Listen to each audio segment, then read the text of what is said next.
Yes, good morning, all of you. Good morning Good sir. morning. Good morning, good morning. Good morning. पहला बैकुंठपुर विद्यालय, राम जानकी, हुसैनाबाद, लखनऊ, पंडित दीनदयाल उपाध्याय सैनिक school, चंपा देवी। आइए, कल आप अनुपस्थित थे कई विद्यालय, और उस समय त्रिभुज शुरू किया गया था। सर्वांग समता के नियम बोले गए थे।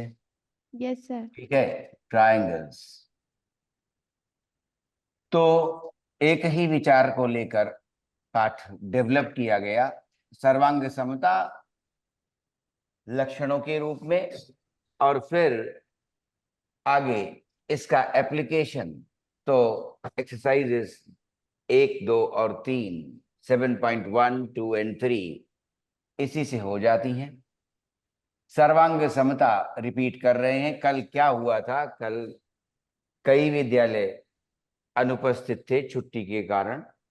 तो कल क्या किया था उसे पहले रिकॉल कर रहे हैं। Yes sir. तो इसलिए उसे समझिए। देखिए, सर्वांग समता, ठीक है। सर्वांग सभी अंग और समता समानता है। तो सर्वांग समता है क्या? त्रिभुजों की, ठीक है, ऑफ ट्रायंगल्स। अब समरूप और सर्वांग समता में क्या अंतर है? ठीक है, समरूप होना, तो ये वाला पार्ट जो है समरूप, ठीक है। Yes sir. समरूपता, समरूपता है। सिमिलरिटी, ये 10वीं में पढ़ेंगे। Similarity of triangles, similarity of triangles, ये हम लोग 10वीं में पढ़ते हैं। समरूपता ऐसा लगता है पहले दृष्टिगत होती है, ठीक है। एक जैसे रूप, एक जैसे रूप है ना, ज्ञान दृष्टि जो है मनुष्य की, उसके अनुसार ये दोनों किताबें एक जैसी दिख रही हैं, ऐसा। ये दोनों आकार एक जैसे दिख रहे हैं। तो समरूपता में आया कि एक सर्कल दिया गया है और दूसरा सर्कल, समरूप दिख रहे हैं दोनों गोल के रूप में। अच्छा, फिर आया कि इक्विलेटरल ट्रायंगल एक छोटा है और एक बड़ा है। समबाहु त्रिभुज, ठीक है, बड़ा और छोटा, तो समरूप दिखेंगे, ठीक है। मम्मी का चेहरा, मासी का चेहरा समरूपता लिए है ऐसे, इस तरह से। लेकिन ट्रायंगल्स की सिमिलरिटी गणितीय आधार पर आएगी, ठीक है। वो चेहरों की समरूपता, ठीक है, दृष्टि से जो जुड़ी है उसके आधार पर नहीं रहेगी। गणितीय आधार क्या होगा समरूपता का, उसे 10वीं में पढ़ेंगे। अब आइए 9वीं क्लास में सर्वांग समता है, सभी अंग एक समान हो, ठीक है। तो पता चलता है कि जब सर्वांग समता की बात करेंगे सभी अंग, तो 3 कोण और 3 भुजाएं, तो 3 कोण और 3 भुजाएं अगर ये सभी बराबर आए, तब हम सर्वांग समता की दृष्टि से दो ट्रायंगल्स को उपयुक्त मानेंगे। ट्रायंगल एबीसी, ठीक है, ट्रायंगल एबीसी, एक त्रिभुज एबीसी है और एक त्रिभुज पी क्यू आर है। तो जल्दी से चारों ही लक्षणों को डिस्क्राइब कर देते हैं और सवाल पर आ रहे हैं। लेकिन पहली एक्सरसाइज केवल 2 लक्षणों पर शुरू है, ठीक है, और आगे सवाल बढ़ सकते हैं। लेकिन चारों एक साथ ले लेने से सब्जेक्ट सही ढंग से इंटीग्रेट हो जाता है, ये फायदा रहता है। तो एबीसी, ए बी सी, पहला नियम ले रहे हैं। Triangle ABC is congruent to, सर्वांग सम, कॉन्ग्रुएंट अंग्रेजी में कॉन्ग्रुएंट, ठीक है। कॉन्ग्रुएंट का आधार यही है, ठीक है। आप कई बार देखते हैं बर्तन एक जैसे, एक पर एक आपने रखा इस तरह से, कॉन्ग्रुएंट। ये 6 का सेट है, ठीक है, एक जैसे, एग्जैक्टली, ठीक है। तो उसमें अगर अलग अलग ऊंचाई दिखाई दे जाए, ठीक है, बर्तन की, तो उस सेट में नहीं आ रहा है ना। तो बर्तनों का सेट एक देख रहे हैं, सारी प्लेट्स एक पर एक, एक पर एक, एक पर एक रखते गए, ओवरलैप हो रही हैं, सुपर इम्पोज किया तो एक की बाउंड्री दूसरे की बाउंड्री से बाहर या कम, बाहर गई नहीं, कम रह गई नहीं, एग्जैक्टली सेम। ठीक है, तो दो बाउंड्रीज सेम मिल जाती हैं, तो कॉन्ग्रुएंट की बात आ रही है। A B C is congruent to P Q R. ठीक है, ये कहा जाता है। अब पहला नियम जो आया वो ये है, ट्रिपल एस, दोनों ही त्रिभुजों में यदि करस्पॉन्डिंग साइड्स बराबर होंगी, ठीक है, संगत भुजाएं यदि बराबर हैं, ठीक है, संगत भुजाएं, संगत भुजाएं माने यहां पर हम ये लेंगे कि ए बी बेस के साथ जो बाईं तरफ आई पैरेलल चली जाती हैं, करस्पॉन्डिंग एंगल, संगत कोण, संगत भुजाएं। कैसे पहचानेंगे? एक तरह से पैरेलल। अब जैसे ए बी के पैरेलल ये बी सी तो नहीं जा रही है ना, ऐसा बी सी के पैरेलल क्यू आर जा रही है, ऐसा। तो ए बी और पी क्यू बराबर हो, बी सी और क्यू आर बराबर हो, ठीक है, और ए सी और पी आर बराबर आए हैं, तो ये सर्वांग समता का नियम ट्रिपल एस कहलाएगा। ठीक है, साइड साइड साइड, अगर तीनों भुजाएं एक त्रिभुज की दूसरे त्रिभुज की संगत भुजाओं के बराबर हैं तो इस नियम से ट्रायंगल कॉन्ग्रुएंट होंगे। माने एबीसी को यदि पी क्यू आर पर रखा जाएगा तो एबीसी की जो बाउंड्री है वो पी क्यू आर की बाउंड्री से एग्जैक्टली मैच करेगी, ये बात आएगा। सर्वांग समता का दूसरा नियम दे रहे हैं, दूसरे नियम को देखिए, Yes, sir. और वो आएगा, साइड रहेगी, ठीक है, देखते हैं ए बी और C, P Q R, P Q और आर, ऐसे साइड मान लेते हैं, हमने ए बी को लिया, वो पी क्यू के बराबर है, ऐसा हो सकता है, और बी सी आधार, कोई भी दो साइड्स बराबर आ रही हैं, संगत भुजाएं हो, लेकिन कि ए बी तो पी क्यू, बी सी तो क्यू आर। अब दो भुजाएं बराबर हैं, तीसरी के बारे में जिक्र नहीं किया गया, तब फिर से आए वापस और कुछ और देखते हैं। अगर ऐसा भी हो जाता कि angle B is equal to angle Q, इन्हीं भुजाओं से ए बी और बी सी से एंगल बी बना है, इन्हीं भुजाओं से पी क्यू और क्यू आर से एंगल क्यू बना है, तो इंक्लूडेड एंगल आ जाता है। तो माने साइड और फिर एंगल ऐसे ले लो, साइड एक, एंगल दो, ठीक है, और तीसरी साइड, ये तीसरी साइड, ऐसे दिखा सकते हैं। आसान रहता है फिगर रेफर करते हुए एनालिसिस करना, विश्लेषण करना, तो ये सिंबॉलिक एक्सप्रेशन आसान बनाता है चीजों को। और इसमें कह रहे हैं, अब कौन सा आ गया, साइड एंगल साइड। अगर ऐसा हो कि एक भुजा ए बी पी क्यू के बराबर निकले, बी सी भुजा क्यू आर के बराबर निकले, और उनके मध्य बने हुए कोण भी बराबर निकले, मध्य उनके मध्य बने हुए कोण भी बराबर निकले, तो S A S congruency rule लगेगा। तीसरा आएगा, अब उसे देखिए कि जैसे ये दो भुजाएं हैं, ऐसे उसी तरह से कोई अन्य बात भी कोण को लेकर की जा सकती है, और जब कोण को लेकर करेंगे तो ऐसा आएगा, पी क्यू आर, माना कि एंगल बी बराबर है एंगल क्यू के, एंगल सी बराबर है बेस एंगल, सपोज कहीं भी आप वैसे ले सकते हैं, बी और ए भी ले सकते हैं, ए और सी भी ले सकते हैं, अभी बेस पर ही दिखा दिए दो एंगल्स एक समान, ठीक है, लेकिन संगत हैं, angle B, angle Q, angle C, angle R. अब फिर से यही साधारण बात कि इनके मध्य जो भुजा है, इन दोनों कोणों के मध्य जो भुजा आई है, ये पहला और ये दूसरा, ठीक है। और भुजा, तीसरा लक्षण ये। तो दोनों कोणों के बीच अगर ये भुजा आए, उनके मध्य की भुजा, ठीक है, BC बराबर QR, ठीक है, ऐसा हो जाए, तो फिर ये कॉन्ग्रुएंसी रूल बना एंगल साइड एंगल का। और इसका रूपांतरण भी दिखाया गया है, जो कल बताया था, ठीक है।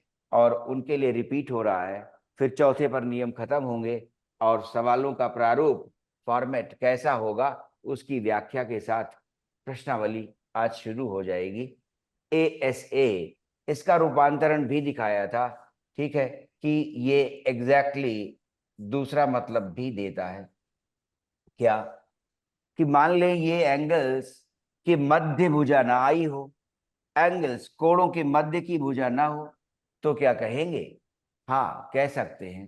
कारण, मान लीजिए दो एंगल ले लिए ऐसे और इनके मध्य की भुजा ना मिली।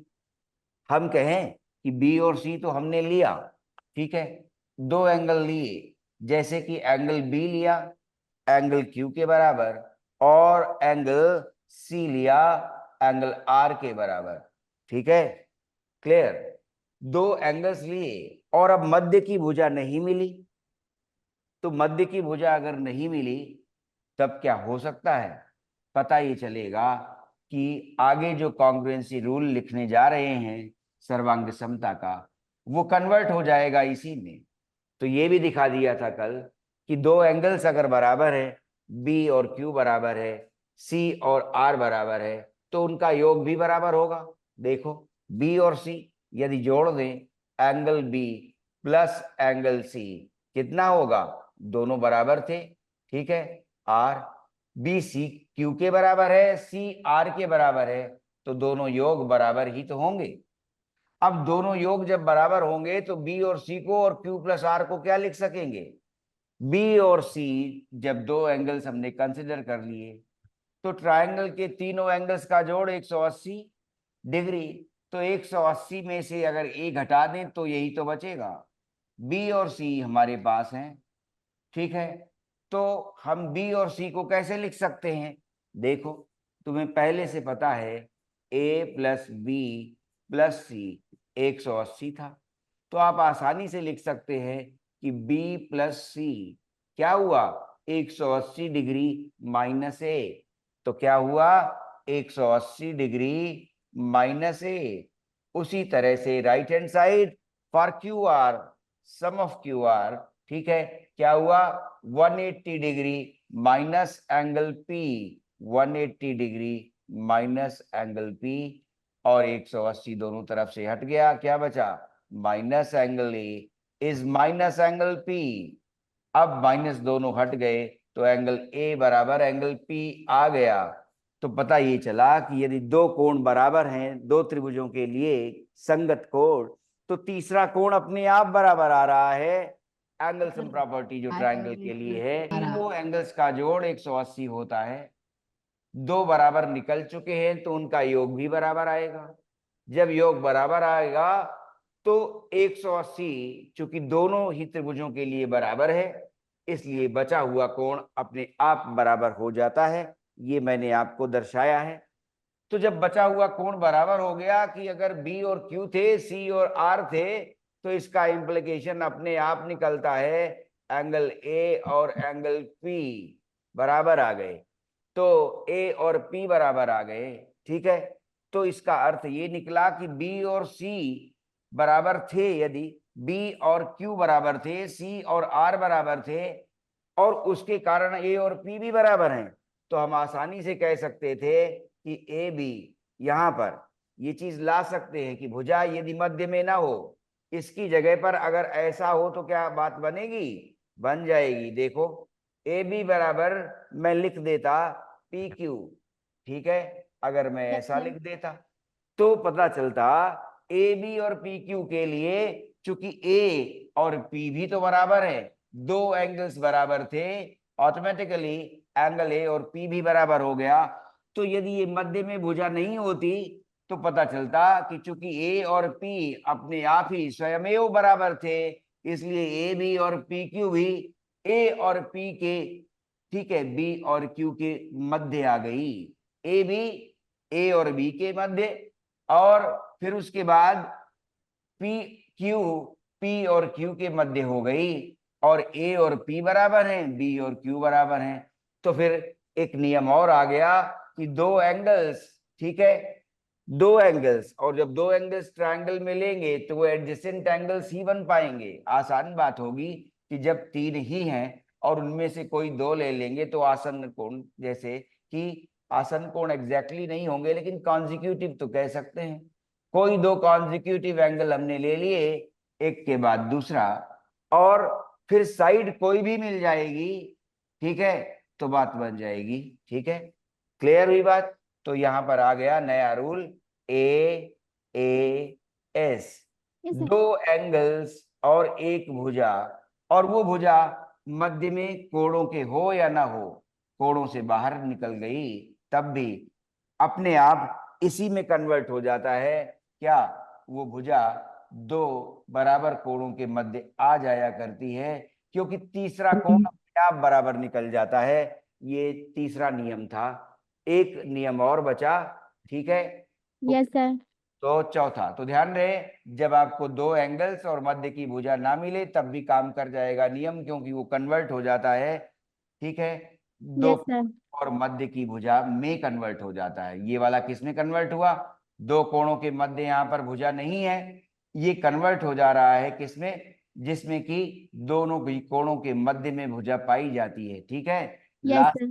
अब 2 मिनट और लगेंगे। चौथा नियम है वो समकोण त्रिभुजों को लेकर बनाया गया है। त्रिभुज, अब तो एक कोण समकोण 90 डिग्री आ रहा है, ठीक है, तो अब समकोण त्रिभुजों की सर्वांग समता पर विचार किया जा रहा है चौथे नियम में। ठीक है, इसमें एक एंगल 90 डिग्री, तो इसका नाम पहले ही ले रहे हैं, R H S. R for right, right triangle, समकोण की बात आ रही है तो ये राइट एंगल लेगा, राइट एंगल लेगा। H for hypotenuse, H for hypotenuse, और एक ये side, side one of the two जो रिमेनिंग है, परपेंडिकुलर और बेस, परपेंडिकुलर और बेस, ठीक है, तो साइड एंड साइड, ठीक है, right angle, hypotenuse and a side, ठीक है, एक साइड, ठीक है ना, अ साइड, दैट इज पी और बी, लंब या आधार में से कोई एक।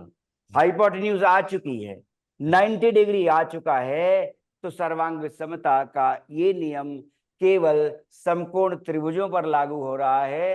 एक 90 डिग्री दोनों में बराबर हो, तो देखिए एंगल बी बराबर angle Q is equal to 90 degree. ठीक है, clear? B is equal to Q 90 degree. आइए, अब उसके बाद उन्होंने कहा हाइपोटेन्यूज, तो पहले हाइपोटेन्यूज कर्ण की बात ले रहे हैं, A C is equal to P R, A C is equal to P R. अच्छा, कर्ण हो गई। अब क्या कह रहे हैं? कोई एक साइड पी आर बी, ठीक है, पी आर बी, आपकी इच्छा, तो दोनों का परपेंडिकुलर, तो ए बी बराबर पी क्यू ले लें, और अगर ए बी परपेंडिकुलर बराबर ना मिले सवाल के अनुसार, तो बेस बराबर मिल जाए, बी सी बराबर क्यू आर, दोनों में से कोई एक, ठीक है, एक आएगा, है ना, वन ऑनली, ठीक, दोनों में से एक।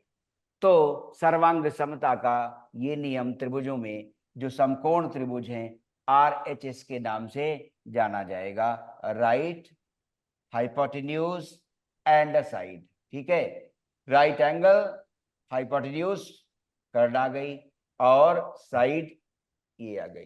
ठीक है, क्लियर? अब आपको सवाल दे रहे हैं, सभी लोग ध्यान देंगे। एप्लीकेशन है, अगर एक समद्विबाहु त्रिभुज है एबीसी, ठीक है, अब इनमें समद्विबाहु त्रिभुज है, दो साइड्स बराबर हैं, तो इन दोनों साइड्स के सम्मुख कोण बराबर होते हैं, ये सिद्ध कीजिए।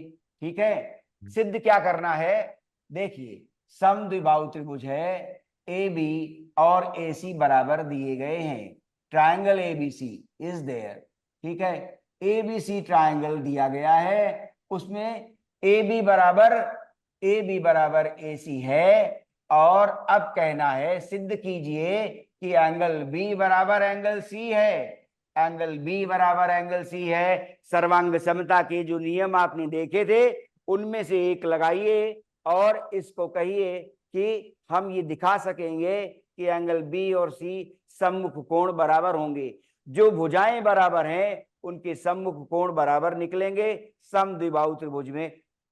कि अगर समद्विबाहु त्रिभुज हो तो उसमें अगर भुजाएं बराबर हैं तो उनके सम्मुख कोण बराबर होते हैं। ये सिद्ध कीजिए, ये सिद्ध करना है। ठीक है, पहला सवाल दे दिया, पाठ का मिसलेनियस सवाल हो गया। कल भी समझाई थी सर्वांग समता, आज भी समझाई। ठीक है, 2 विद्यालयों को 2 बार मिली। ठीक है, पहला सवाल दे दिया है। चलिए, शुभकामनाएं, कल फिर मिलते हैं, माने सोमवार को, और फिर आगे पाठ को बढ़ाया जाएगा। अब सवाल ही आएंगे। सभी विद्यालय आज उपस्थित रहे हैं, सर्वांग समता समझा चुके, और अब एक्सरसाइज की जाएगी। और पहला सवाल यही छोड़ दिया है, ठीक है, कि समद्विबाहु त्रिभुज में 2 बराबर भुजाओं के सम्मुख कोण बराबर हुआ करते हैं। इसको करिए, ठीक है। चलिए, अगली कक्षा पढ़िए।